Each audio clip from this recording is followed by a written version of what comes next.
Hi guys, ఈరోజు మనం టమాటా నిల్వ పచ్చడి ఎలా చేసుకోవాలో చూసుకుందాం.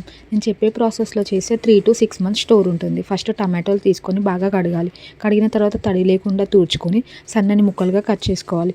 ఇంకో దాంట్లో చింతపండు తీసుకొని నార ఇంకా గింజలు లేకుండా తీసి పెట్టుకోవాలి. ఫస్ట్ పొయ్యి వెలిగించి కడాయి పెట్టి అందులో మనం ముందే కట్ చేసి పెట్టుకున్న టమాటోస్ వేసి కొద్దిగా ఆయిల్ వేయాలి.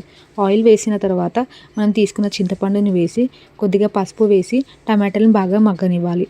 అది మగ్గేలోపు ఇంకో పొయ్యి వెలిగించి కడాయి పెట్టి అందులో మెంతులు వేసుకోవాలి.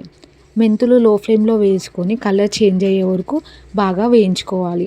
మెంతులు వేగిన తర్వాత మిక్సర్ జార్లో వేసి మెత్తగా పొడి చేసుకోవాలి.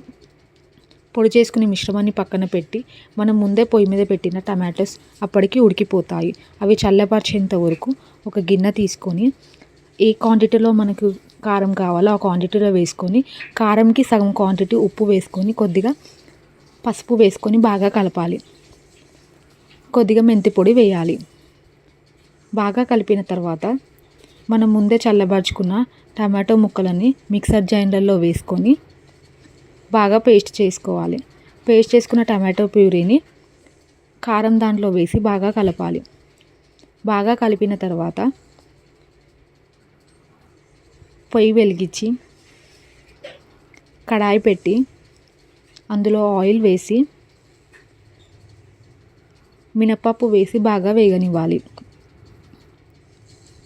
మినపప్పు బాగా వేగిన తర్వాత ఆవాలు వేసి అవి వేగిన తర్వాత వెండిమిర్చి కలర్ చేంజ్ అయ్యేంత వరకు వేపుతూ ఉండాలి.